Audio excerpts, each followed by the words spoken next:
Hello friends, आज आपण पाहणार आहोत 8वी इतिहासातला सेकंड चॅप्टर, तो म्हणजे युरोप आणि भारत. आता आपल्याला सगळ्यांना माहितीच आहे की इंग्रजांनी भारतावर राज्य केलं होतं. पण आता आपल्याला ह्या चॅप्टरमध्ये हे समजणार आहे की इंग्रजांनी भारतावर तर राज्य केलं, परंतु त्यावेळेस तिकडे काय झालं होतं, म्हणजे इंग्रज एवढे पॉवरफुल कसं काय बनले, त्यांचा इतिहास काय आहे याची आपण थोडक्यात माहिती घेणार आहे. यासोबत आपल्याला चॅप्टरमध्ये हे पण समजणार आहे की युनायटेड स्टेट्स ऑफ अमेरिका म्हणजेच काय, अमेरिकेची संयुक्त संस्थाने, हा देश आधी पृथ्वीवर नव्हता, तर तो आता कसा निर्माण झाला किंवा त्या देशाची हिस्ट्री काय, हे पण आपल्याला ह्या चॅप्टरमध्ये समजणार आहे. त्याच्यानंतर आपल्याला हे पण कळणार आहे की खुष्कीचे मार्ग म्हणजे काय, जे मार्ग जमिनीवरून जातात ते मार्ग बंद झाले आणि त्याच्यामुळं माणसाला आता गरज पडली, स्पेशली युरोपच्या माणसांना, की ते आता समुद्रातले नवीन रस्ते शोधतील. आणि तिथून पुढे आता भौगोलिक शोध लागणार आहेत, जगाचा माणसाला वेगवेगळ्या अँगलनी शोध लागत जाणार आहे. म्हणजेच इन शॉर्ट या चॅप्टरमध्ये आपल्याला आहे ना, इतिहास तर कळणारच आहे, परंतु त्यासोबत थोडाफार भूगोल पण कळणार आहे. तर on this note I welcome you all to M study. चॅप्टरला स्टार्ट करूया. युरोप आणि भारत हा कोणत्या काळातला आहे माहिती का? हा आपल्याला पाहायचा आहे काळ शिवाजी महाराजांच्या जन्माच्या आधी. म्हणजेच काय, प्रबोधन युग आलं होतं कुठं, तर युरोपमध्ये. आता प्रबोधन म्हणजे काय, तर जे जुन्या विचारांचे जे लोक होते ना, तर त्यांना नवीन विचारांच्या लोकांनी आता चॅलेंज करायला सुरुवात केली. म्हणजे काय झालं की जुन्या विचारांचे लोक म्हणजे कसं, स्त्रियांना शिक्षण नाही देणार, किंवा समजा आपल्या भारतामध्ये कसं होतं की मांजर आडवी गेली तर त्या रस्त्याने कोणी जाणार नाही, अशा यासारख्या खूप साऱ्या अंधश्रद्धा होत्या. बरोबर, आपण एक जस्ट उदाहरण घेतोय. याच प्रकारच्या अंधश्रद्धा आहे ना युरोपमध्ये पण भरपूर होत्या. परंतु काय झालं, जेव्हा युरोपचा मध्ययुगाचा शेवटचा टप्पा होता ना, आपण मागच्या चॅप्टरमध्ये पाहिले भारतातलं मध्ययुग कधी संपलं, तर जोपर्यंत मराठ्यांचं राज्य होतं तोपर्यंत मध्ययुग भारतामध्ये चालत होतं. आणि जेव्हा जसं मराठ्यांना इंग्रजांनी टेक ओव्हर केलं, म्हणजे काय, इंग्रजांचं आता भारतामध्ये राज्य आलं, तेव्हापासून भारतात कोणतं युग चालू झालं, तर आधुनिक इतिहासाची सुरुवात झाली. बरोबर. परंतु युरोपमध्ये तसं नाही झालं. युरोपमध्ये ना त्यांचं मध्ययुग आपल्या खूप आधी संपलं होतं, त्याच्यामुळेच इंग्रज पॉवरफुल झाले होते. ठीक आहे. तर त्यांच्या मध्ययुगात शेवटचा टप्पा कोणता होता, तो आपल्याला चॅप्टरमध्ये दिलेला आहे. इसवी सनाचे 13वे ते 16वे शतक. ठीक आहे. म्हणजे काय, 13वं शतक म्हणजे काय, 1201 पासून पुढचा काळ, आणि 16व्या शतकाच्या एंडपर्यंत म्हणजे काय, 1599 पर्यंत समथिंग. ठीक आहे.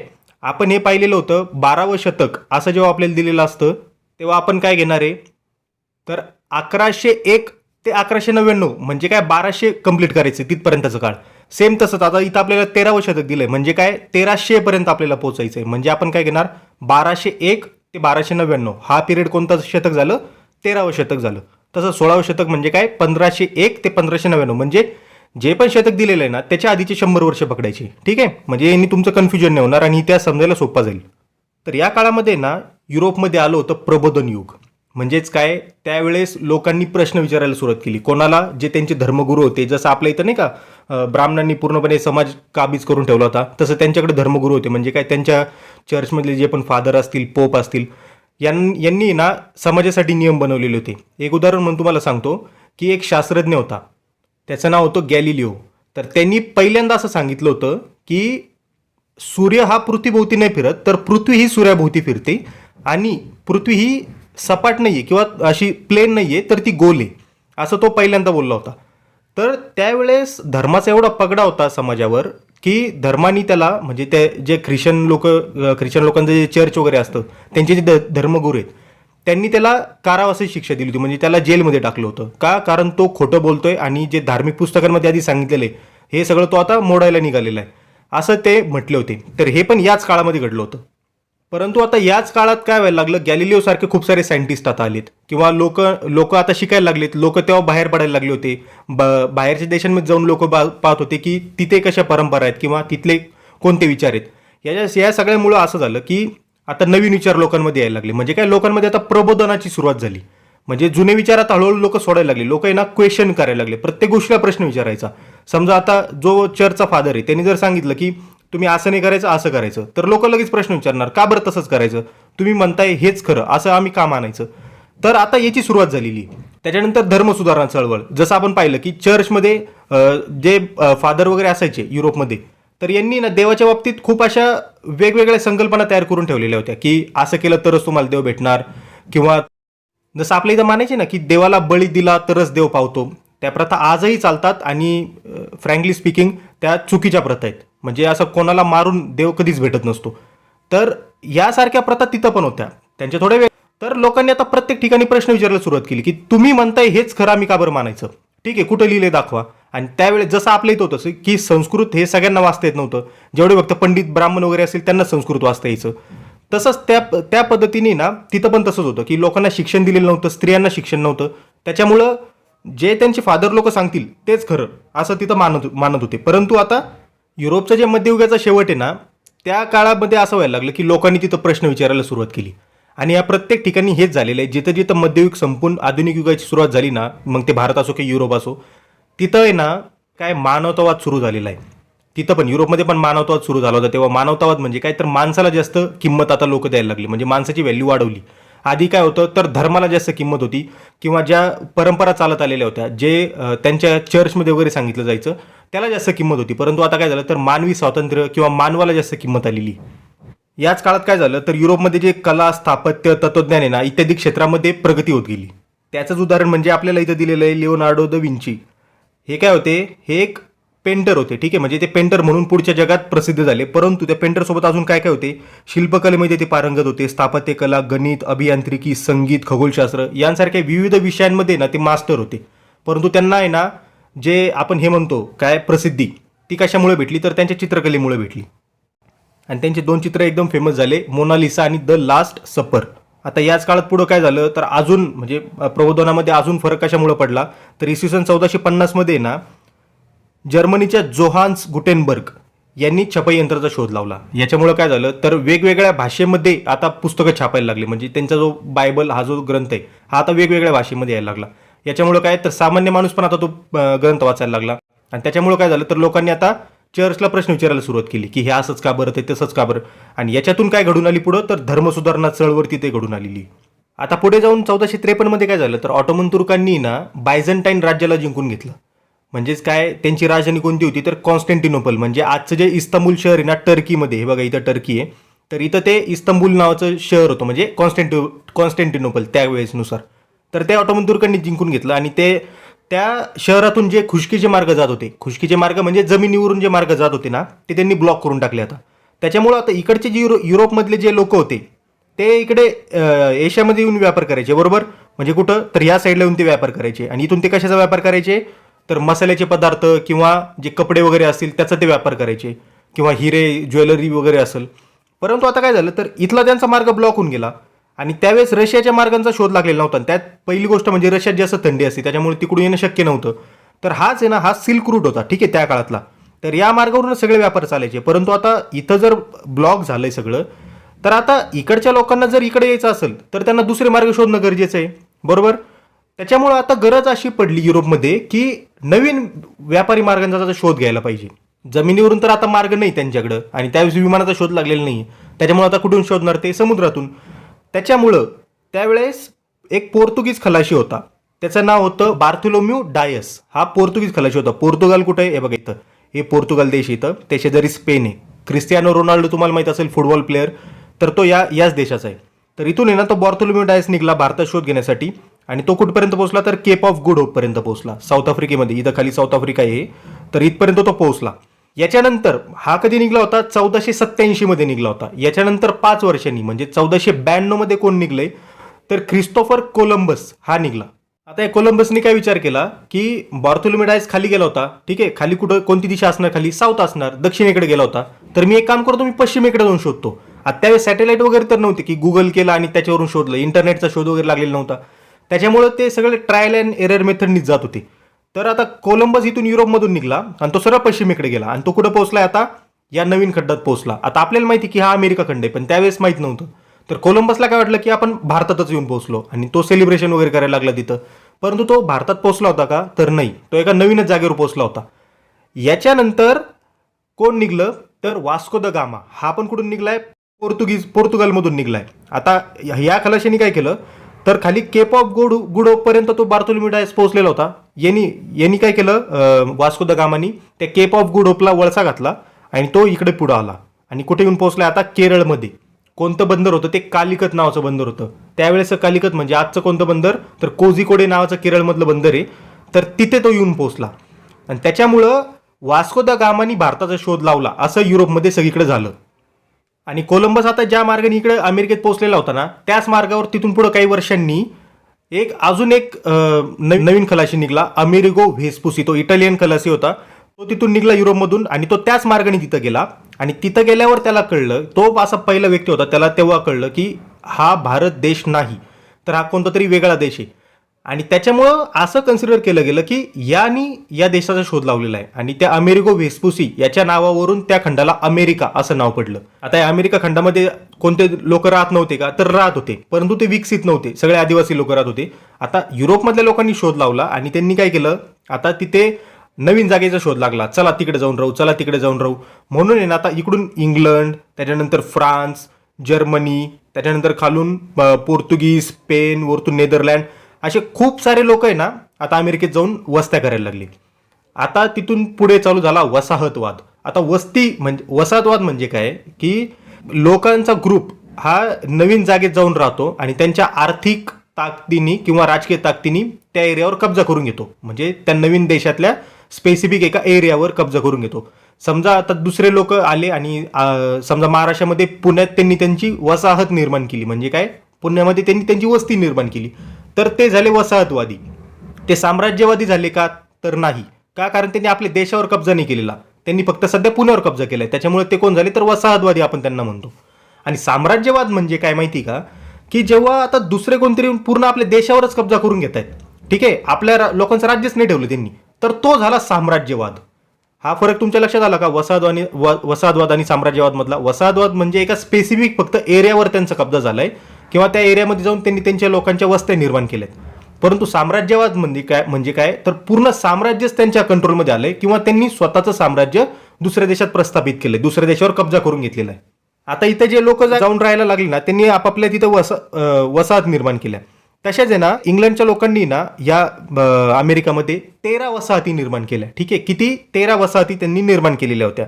आणि त्या कुठं, तर अमेरिकेच्या पूर्व किनारपट्टीवर. म्हणजे ही पूर्व दिशा आहे आणि इकडे ही पश्चिम किनारपट्टी, तर त्यांनी पूर्व किनारपट्टीवर 13 वसाहती निर्माण केलेल्या होत्या.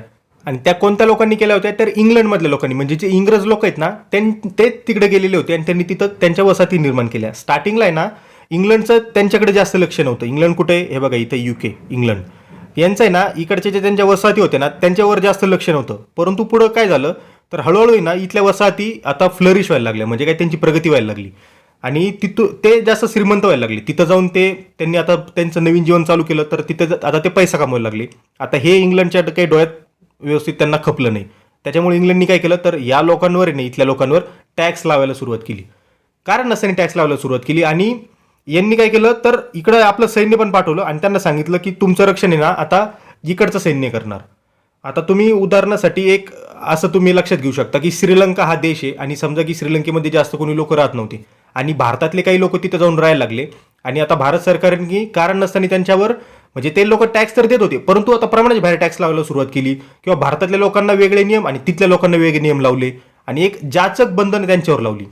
तर त्यांना रागच येणार ना. तसंच झालं इथल्या लोकांबरोबर. मग त्यांनी ते काय म्हटले की आम्ही इंग्लंडचं काय ऐकायचं, आता आम्ही सेपरेट देशात राहतोय, तर आम्ही आमचं पाहू, इंग्लंडनी मध्ये करायची काही गरज नाही.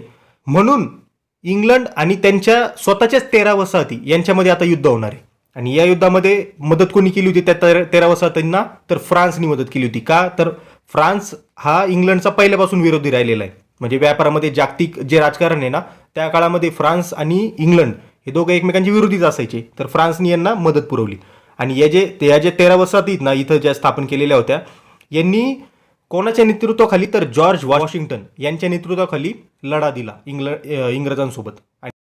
आणि ते जिंकलेले युद्ध ते, ठीक आहे, इंग्रजांबरोबर जे त्यांचं युद्ध झालं होतं अमेरिकेच्या त्या 13 वसाहतींचं, तर ते, आणि एक नवीन देश तिथे आता निर्माण झालाय. तर तो देश कोणता, तर अमेरिकेची संयुक्त संस्थाने, म्हणजे काय, the United states of America. आणि तुमच्या जनरल नॉलेजसाठी लक्षात राहू द्या की हा देश हा जगातली पहिली लोकशाही आहे. ठीक आहे, पहिली लिखित घटना यांचीच आहे आणि पहिलं संघराज्य हे, म्हणजे काय, केंद्रासोबत आता राज्यांना पण त्यांनी अधिकार दिलेले आहेत. आणि अमेरिकेत किती राज्य आहे सध्या, 50 राज्य आहेत, बरोबर. आता अमेरिका हा देश कोणत्या वर्षी निर्माण झाला हे तुम्हाला जर माहित नसेल, गुगल करा आणि कमेंटमध्ये लिहा, दुसऱ्या मुलांना पण कळून द्या.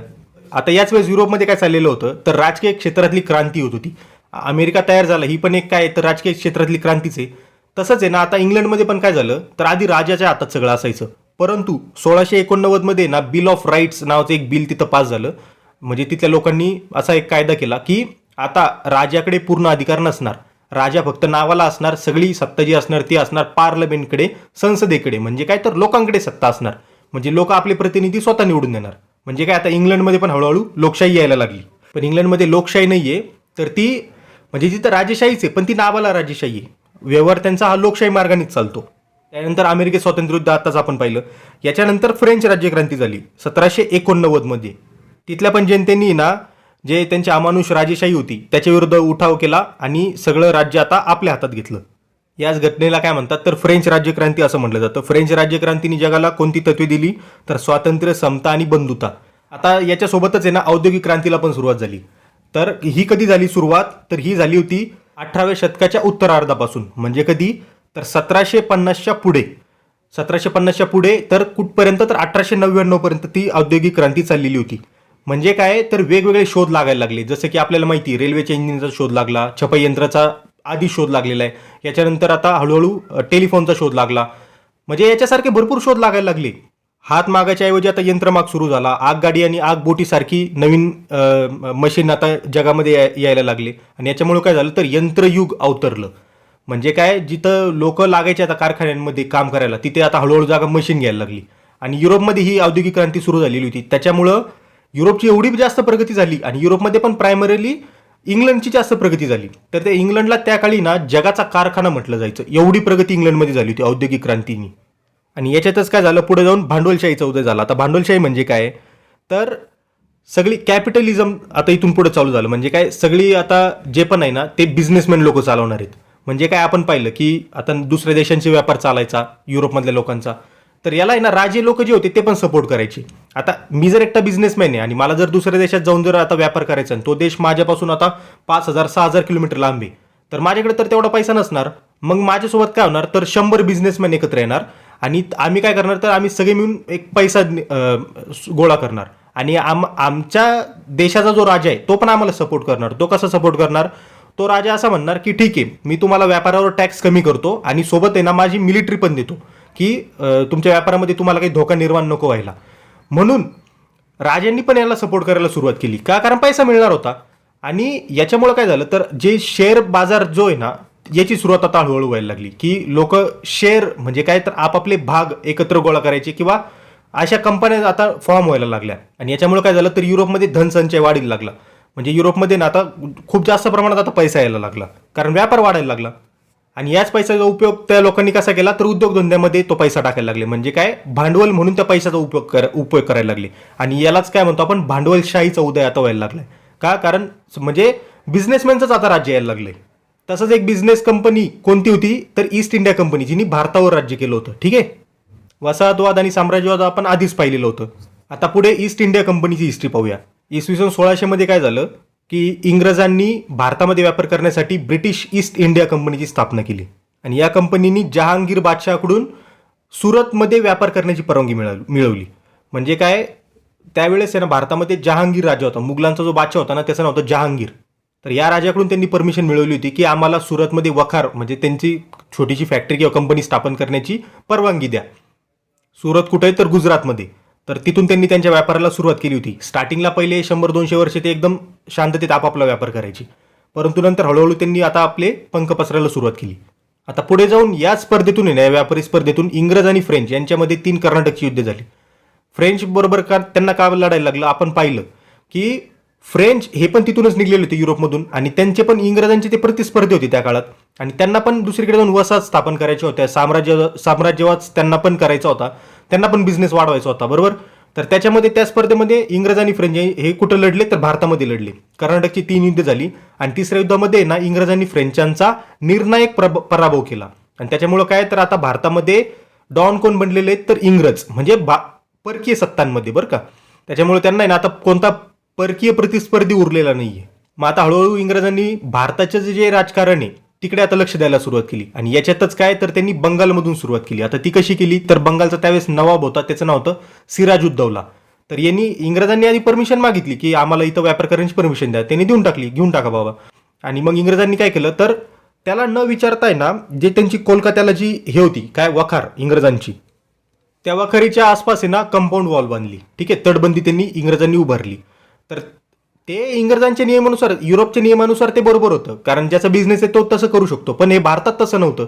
त्याच्यामुळे ते नवाबाला राग आला, सिराजुद्दौलाला. तर त्यांनी काय केलं, तर आधी वॉर्निंग दिली की ती तटबंदी पाडून टाका, कारण तुम्ही माझी परमिशन घेतलेली नाही. पण हे काय, यांनी इग्नोर केलं की आमचा बिझनेस आहे, आम्ही त्याच्या भोवती कंपाऊंड बनवणार. म्हणून त्याला राग आला आणि त्यांनी काय केलं, तर तिथं कोलकात्यावर त्यांच्यावर आक्रमण करून ती वखार स्वतःच ताब्यात घेऊन टाकली. मग इंग्रजांचा एक सरदार होता, त्याचं नाव होतं रॉबर्ट क्लाईव्ह. यांनी काय केलं, तर सिराजुद्दौला याच्याबरोबर युद्धाची घोषणा केली. आणि आता सिराजुद्दौला आता किती केलं तरी नवाब आहे आणि ते फक्त व्यापारी आहेत, ते जिंकले असते बरोबर. परंतु तसं नाही झालं. यांनी काय केलं, त्या सिराजुद्दौलाचा आहे ना एक सेनापती होता, त्याचं नाव होतं मीर जाफर. या रॉबर्ट क्लाईव्हनी त्याला आपल्याकडे वळवून घेतलं. ठीक आहे, हे सगळं कुठं चाललेलं आहे, तर इथं बंगालमध्ये चाललेलं आहे. त्यावेळेस बांगलादेश आणि पश्चिम बंगाल एकच होतं. हे सगळं इथं चाललेलं आहे भारतामध्ये. त्यांनी त्या मीर जाफरला आपल्याकडे वळून घेतलं. कशाचं आमिष दाखवलं यांनी, रॉबर्ट क्लाईव्हनी, की तू मला युद्धामध्ये माझ्या साईडनी लढ किंवा मला मदत कर आणि या सिराजुद्दौला नंतर तूच बंगालचा नवाब असशील. म्हणून मीर जाफरनी काय केलं, तर आपलं सैन्य उतरवलंच नाही युद्धामध्ये आणि इंग्रज आरामात ते युद्ध जिंकून गेले. हे युद्ध कधी झालं होतं, तर 1757 रोजी झालं होतं आणि त्याला कोणतं युद्ध म्हणतात, तर प्लासीचं युद्ध म्हणतात. ठीक आहे, प्लासीची लढाई झाली होती, हे लक्षात राहू द्या. आणि या लढाईनी इंग्रजांचा ऑफिशियली आता प्रवेश झालेला आहे भारताच्या राजकारणामध्ये. आता मीर जाफर बंगालचा नवाब बनला. परंतु मीर जाफरला पण नंतर कळलं, यार इंग्रज कारण नसताना आपल्या राजकीय याच्यामध्ये खूप जास्त हस्तक्षेप करतायत. त्याच्यामुळे मीर जाफरनी पण आता इंग्रजांविरुद्ध कारवाई करायला सुरुवात केली. मग इंग्रजांना राग आला, अरे यार आपण याला नवाब बनवलं आणि आता हा आपल्या विरोधात चालला. म्हणून इंग्रजांनी काय केलं, त्या मीर जाफरचा जो जावई होता त्याचं नाव होतं मीर कासिम, त्याला आमिष दाखवलं की तू आम्हाला मदत कर आणि पुढचा नवाब तू असशील. मग आता मीर कासिम त्याला नवाबपदाचं आमिष भेटलं, तो इंग्रजांच्या साईडनी गेला आणि मग मीर जाफरला साईडला केलं इंग्रजांनी आणि मीर कासिमला आता नवाब बनवलं. परंतु मीर कासिमला पण कळलं की यार इंग्रज कारण नसताना आपल्यामध्ये लुडबुड करतात आपल्या राजकारणामध्ये. म्हणून मीर कासिम पण आता परत इंग्रजांच्या विरोधात आता मीर कासिम पण जायला लागला. मग इंग्रज काय म्हटले, अरे यार यांचं हेच चाललेलं आहे. म्हणून इंग्रजांनी परत काय केलं, तर मीर कासिमला साईडला केलं आणि मीर जाफरला परत नवाब बनवून टाकलं. आता मीर कासिम शांत नाही बसला. मीर कासिमनी काय केलं, तर त्यावेळेस दिल्लीचा बादशाह होता शाह आलम आणि इथं हे अवध राज्य होतं, इथं होतं शुजा उद्दौला. तर या दोघांकडे तो मीर कासिम गेला आणि त्यांनी इंग्रजांच्या अगेन्स्टमध्ये कंप्लेंट केली की अरे बाहेरून कुठून काय आले आणि आपल्या देशामध्ये येऊन किंवा आपल्या राज्यामध्ये येऊन त्यांचं स्वतःचं आता राज्य करतायत. म्हणून यांनी काय केलं, शुजा उद्दौला आणि शाह आलमनी यांनी हे दोघं आणि प्लस मीर कासिम या तिघांच्या सैन्यानी एकत्र त्या इंग्रजांवर आक्रमण केलं. परंतु आता इंग्रज एवढे पॉवरफुल बनलेले होते किंवा त्यांचं सैन्य एवढं शिस्तबद्ध आणि आधुनिक होतं की त्यांनी या तिघांच्या आर्मीला पराभूत केलं. हे कोणतं युद्ध होतं, तर 1764 मध्ये झालेलं बक्सारची लढाई होती. ही बक्सार म्हणजे कुठं, बिहारमध्ये बक्सार आहे, तर तिथे बक्सारची लढाई झाली होती. ठीक आहे, बक्सार हे कधी झालं, तर 1764 मध्ये, म्हणजे प्लासीनंतर जवळजवळ 7 वर्षांनी युद्ध झालं होतं. आणि याच्या आधीच 1761 मध्ये कोणतं युद्ध झालं होतं फेमस, तर ते होतं पानिपतचं युद्ध. ते कोणा अगेन्स्ट, तर अब्दालीच्या विरुद्ध इथं लढलं गेलं होतं. ते कोणी, तर मराठ्यांनी तिथे अब्दालीसोबत ते युद्ध लढले होते, पानिपतचं युद्ध. आता पानिपतचे पहिले 2 युद्ध तुम्हाला माहिती आहेत का, माहीत नसतील तर शोधा आणि ते कमेंट करा. हे पानिपतचं 3रं युद्ध होतं 1761 मध्ये झालेलं. आणि आता आपण कोणतं पाहिलं बिहारमध्ये झालेलं 1764 मधलं, तर बक्सारची लढाई. आणि इंग्रजांनी आता ते युद्ध जिंकून घेतलंय. बक्सारची लढाई जी झाली होती ती इंग्रजांनी जिंकली. त्याच्यामुळे आता बंगालवर पूर्णपणे राज्य कोणाचं आलंय, इंग्रजांचं राज्य आलंय.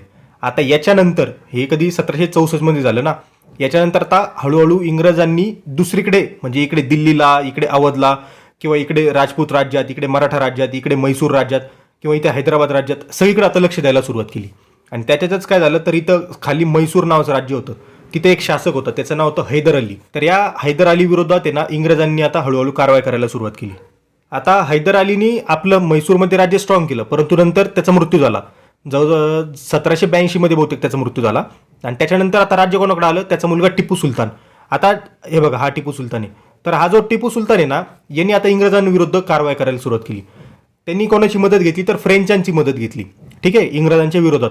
आता फ्रेंच जरी भारतात नसतील पण ते बाहेर तर पॉवरफुलच होते ना, मग त्यांनी बाहेरून फ्रेंचांना बोलवायला सुरुवात केली होती. इंग्रजांना ते आवडलं नाही, त्याच्यामुळे इंग्रजांनी काय केलं, आता त्याच्यावर पूर्णपणे आक्रमण केलं आणि 1799 मध्ये टिपू सुलतानला मारून टाकलं. म्हणजे काय, टिपू सुलतान आता गेला म्हणजे काय, मैसूर राज्य गेलं. तसंच आता इंग्रजांनी कुठे लक्ष द्यायला सुरुवात केली तर इकडे सिंधवर, हे बघा इथे सिंध प्रांत होता हा. आता इंग्रजांनी तसं करायला काय सुरुवात केली, कारण आहे ना हे बघा हा रशिया इथे. आता हा रशिया आहे ना त्यावेळेस फक्त एवढूसा नव्हता, तर हा हे बघा इथून पूर्ण हे असं इथपर्यंत एवढा रशिया पांगलेला होता. आता इंग्रजांना भीती अशी होती की भारतामध्ये ना आपलं हे रशियन अफगाणिस्तानमधून अटॅक करतील अशी यांना भीती वाटत होती. म्हणून यांनी काय केलं की अफगाणिस्तानची बॉर्डर सिक्युअर करण्यासाठी सिंधवर कब्जा करायचं ठरवलं. आणि त्याच्यासाठी काय आहे तर आता हे सिंधवर कब्जा करून घेतला, कारण त्यांना भीती होती की रशियन्स इकडून येतील हल्ला करायला आपल्यावर. आणि त्यावेळेस इंग्रज आणि रशियन्स हे एकमेकांच्या विरोधात होते. म्हणून त्यांनी 1843 साली सिंधवर ताबा मिळवून घेतला. आता याच वेळेस काय तर इथं पंजाब आणि इथं लाहोरमध्ये ना शीख लोकांचं राज्य होतं. त्यांचा राजा होता रणजित सिंग, हे तिथले राजे होते. तर त्यांनी आपल्या काळामध्ये ना प्रचंड प्रमाणात आपला दबदबा निर्माण केलेला होता. परंतु त्यांच्या मृत्यूनंतर काय झालं, त्यांचा अल्पवयीन मुलगा दलीप सिंग हा गादीवर बसला. आणि तो अल्पवयीनच होता, आता काहीतरी 13-14 वर्षांचा मुलगा होता. तर त्याच्या वतीने ना त्याची आई राणी जिंदान ही राज्यकारभार पाहत होती. आता ही जी राणी जिंदान होती ना, हिला सगळ्या सरदारांचा सपोर्ट नव्हता किंवा हिचं त्या सरदारांवर अंकुश नाही राहिला. आणि त्याच्यामुळं काही सरदार हे इंग्रजांना फितूर झाले आणि ते इंग्रजांना जाऊन मिळाले. त्याच्यामुळं इंग्रजांनी काय आता शिखांना पण हरवलं आणि त्यांच्यावर कब्जा करून घेतला. शीख आणि इंग्रजांमध्ये पण 2-3 युद्ध झाले आणि त्या सगळ्या युद्धांमध्ये इंग्रजांनी शिखांना हरवून टाकलं. आणि 1849 मध्ये पंजाबचा जो प्रदेश आहे ना तो इंग्रजांनी आपल्या राज्याला जोडून घेतला. 1849 मध्ये हे बघा हे जे पंजाबचं हे जे राज्य होतं ना ते इंग्रजांनी आपल्या राज्याला जोडून घेतलं. म्हणजे बघा आता इंग्रज कसे हळूहळू आहे ना सगळ्या भारतामध्ये आता पाय पसरायला लागले. नेक्स्ट चॅप्टरमध्ये आपल्याला पाहिजे की मराठ्यांवर कसा इंग्रजांनी कब्जा केला, तर तो चॅप्टर नक्कीच इंटरेस्टिंग होणार आहे. या चॅप्टरमध्ये जर तुम्हाला काही डाऊट असेल तर तुम्ही कमेंटमध्ये विचारा. चॅप्टर कसा वाटला नक्की कळवा कमेंटमध्ये. चॅनलला सबस्क्राईब केलं नसेल तर प्लीज सबस्क्राईब करून घ्या. आपल्या मित्रांबरोबर पण नक्की शेअर करा. Stay connected with M study. जय हिंद. थँक्यू.